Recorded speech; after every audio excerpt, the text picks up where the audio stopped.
This video is going to go over the options in the event menu and how to create some events, attach them to objects, attach them to some controls on your keyboard or controller.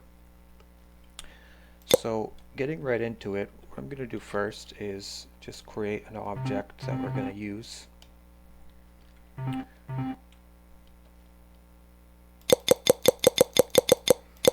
Just quickly going to create a small red ball with a lot of friction, and we're going to create some events to first enable us to control this object. So what we're going to do first is right click on it and observe what object ID this object has, which it says 52. So then I'm going to press the right shift key to open our event menu, and I'm going to change our event type to on key press down, which means we want something to happen when we press a key on the keyboard. Right now it's showing as an on collision, which means if we wanted things to happen when certain objects collide with other objects, this is the type we would want. But right now I want to find on key press down, which I've found now. So now we're on the event type on key press down. So for the event on key press down, the source object ID is basically irrelevant. We can just ignore it. The main thing we need is the trigger, so which is going to be what key triggers this event. So all we need to do is decide on our keyboard what key. Actually, let's get into the action part first. So we want to press a key on the keyboard to do an action. We have many various actions to choose from here. Let's start with add torque, which means spinning force. So we want to be able to press a key on our keyboard and add spinning force. So let's say we want to press the left arrow key. Whenever we press the left arrow key, we want to add torque to our red ball. How much torque? How much is usually something you have to fiddle with until you find the right amount. But I'm going to say minus 300, which means minus 300 newtons per second. The reason I'm doing minus is because a negative torque means adding like counterclockwise torquing force. A positive means adding clockwise. And we're going to be pressing the left arrow key, which means that's going to cause our red ball to turn counterclockwise, which will make it roll to the left. So the effect object, this object ID is the object that's going to be affected, as in the object that's going to get torque added to it. So we want this to be the same ID of our red ball, which I'm right clicking on it one more time to see the ID because I've forgotten. It's 52. So we're going to be affecting object number 52. What are we going to be doing? We're going to be adding minus 300 torque. What's going to trigger it? A key press down. So I'm going to click on the trigger and then I'm going to press the key that I want it to trigger it. Once you press the key, you're going to see a number show up in there, which is basically just an identification for the key that you've pressed. So I just pressed the left arrow key, so that's what's going to trigger this action. So if we save and close this, and if I press the key once, it added a bit of torque, and you see it move slightly. I can also press and hold down the key, and after a short amount of time, that's going to cause the key down event detector to rapidly detect key presses. So it's going to be as if I were tapping the arrow key rapidly if you hold it down. So if I go ahead and do that, you'll see it really starts picking up speed because it just keeps adding that amount of torquing force. So that's worked how I expected it, but we also need to be able to make the ball go the other way.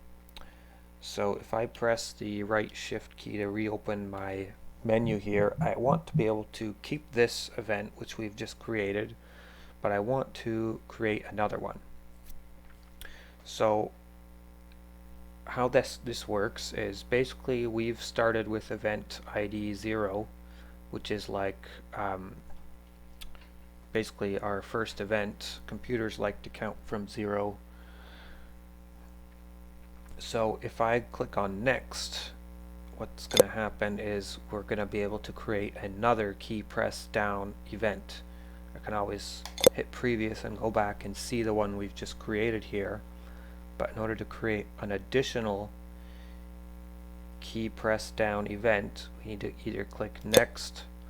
What we can also do is copy this event to a new slot, which will be slot number 2 at this point because I just created a blank event in slot number 1 here. But now I've created a copy of our first event here in the slot number 2. So for this event we want to affect the same object, so that part will stay. The trigger is going to be different. It's going to be, instead of the left key, the right key. So I've just pressed the right key and it populated the key's ID in there. And in this case we also want to add torque, but we want it to be positive torque. So I'm changing the negative 300 to positive 300, and I'm going to save and close. And now if I press the right key, we can move our object to the right. If I press the left key, we can move it to the left.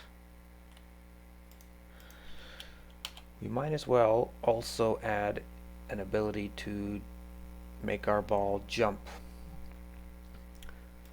Might as well use slot number 1, which we created earlier, and we want to affect object number 52 again. This time our trigger will be, say, the up arrow key, so I'm going to press the up arrow key after I've selected the trigger object ID column. And now we need to decide the action. The action is going to be to make this ball jump. What we want to do is add force to it. We want to add force. We need to give it a vector, basically. In a two-dimensional world we have, you know, x and y coordinates, and usually your y axis is up and down and your x axis is left and right. The same goes for if we're talking about force. If we want to apply force to something, pushing it upwards, that means we want to affect the y coordinate. And if we're talking about going up, we're actually talking about adding a negative force value. So what I'm going to do is say when we press the up key, we're going to add force to our ball, and it's going to be just a negative 5,000 newtons of force on the y-axis, or upwards. We're going to save this, and we also don't want to be able to just press and hold the button and stay in the air indefinitely. So we're going to add a cooldown to this event. This cooldown is measured in frames, basically, so you'll need to tinker with it to find the appropriate amount, usually. So now if I press the up key, you'll see my ball has some upward force added to it, and essentially it's jumping.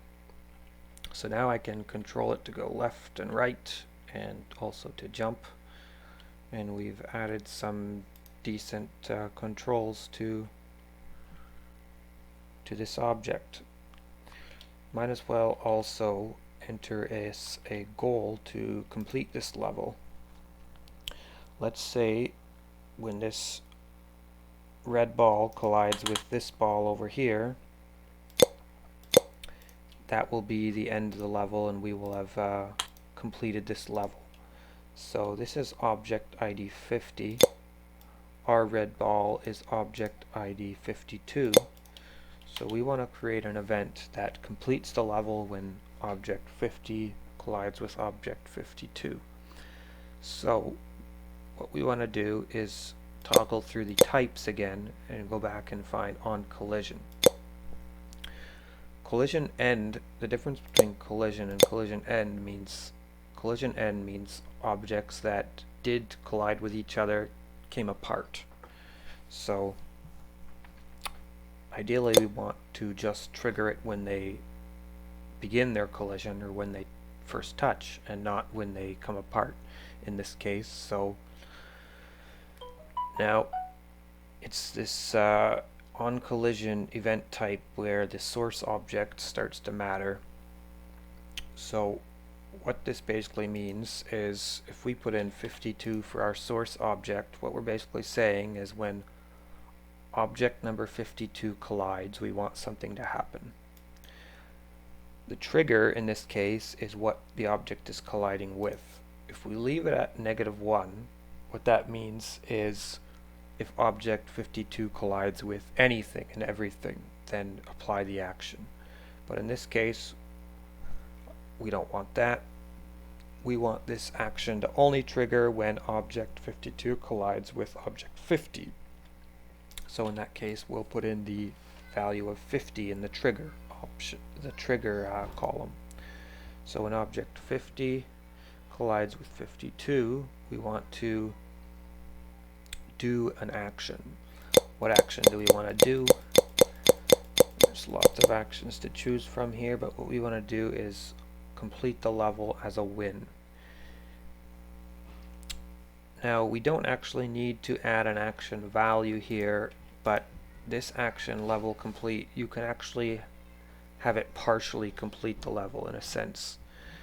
For example, if I put in 0.5 instead of 1, you would be half completed the level. So you would still need to trigger another event which does the other half of the completion to trigger a full completion of the level. So for example, if you had 2 goals in the level, you have to first make it to one side of the map, touch something that triggers half of your completion, and then you need to go back and touch something else, triggers the other half.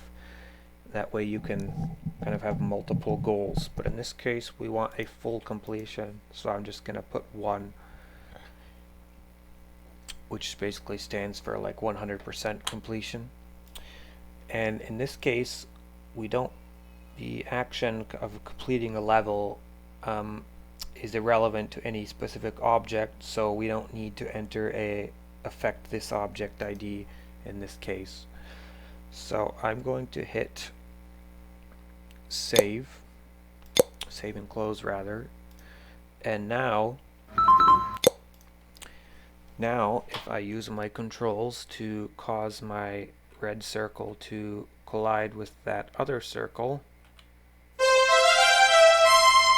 you'll see we have triggered the completion of the level. This level is now green to mark and indicate that it's been successfully completed. So that is the basics of creating events. You can find more information about the various event types and event actions you can choose from on the help page by just simply clicking on the open help page button on the Freedom Physics application.